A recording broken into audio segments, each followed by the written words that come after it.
умра, така че идва някой дете. утре 5 години. Какво като идва дете? Нека да буде нещо различно. Ще види много. То детето е в количка, няма да види кой знае какво.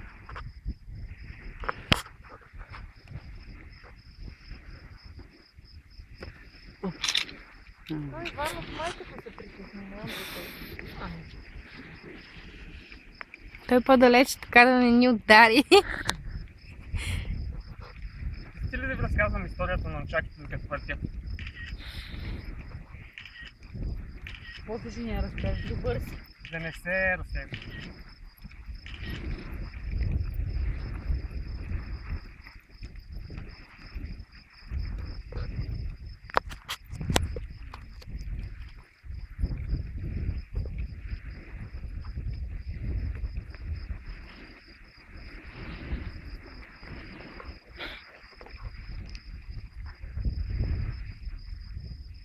Мами, клип ли снимаш?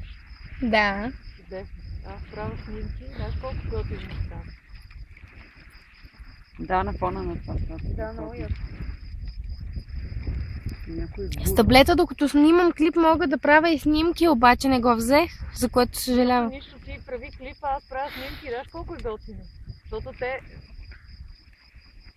Нунчакото е изобретено преди около 3000 години в Китай.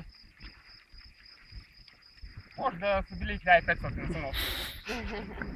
Когато забраняват носенето на меч и селените трябва да се защитават с нещо, те изобретяват техника с нунчако, иначе до тогава се използвало като селскостопански инструмент за начупване на ориз. Ето така. Са начупвали около ориза, Иван стана атракция. Да, бе. пустивали са нещо Пак се да станем тук касичка една. и са го събили. Ами мисля, че шапка имаш ли, Иване? Невидимка. И какво, Ванка? И след това изобретява техники за въртене на нунчако.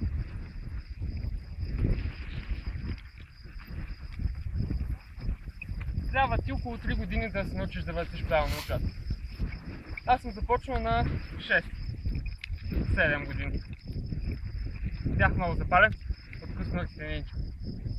Значи, бая много ти е трябвало тогава. Въобще не ми гледаше, ама беше голям кеф.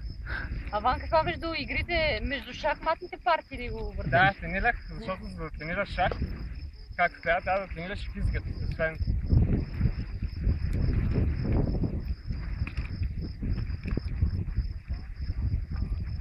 и аз избрах нещо, което мога да го правя вкъщи. Цената на някакво Лампи имате ли? осветителни тела. Не, между другото не съм чупил нищо. Сериозно. Съществено. Но мои приятели са чупили с моите нунчаки, което беше много неприятно. Я виж колко интересно, то си го налето право. В една хижа и я попилях. И така, но да, има много различни техники.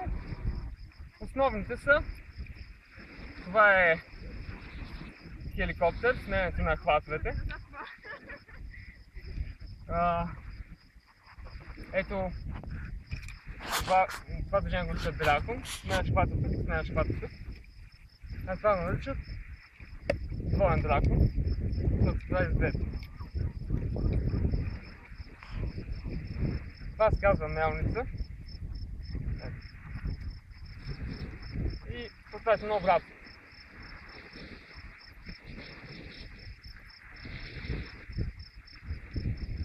Е така. Браво, Много Ванка! Благодаря за вниманието. Това беше супер. Продаде го. Научете се да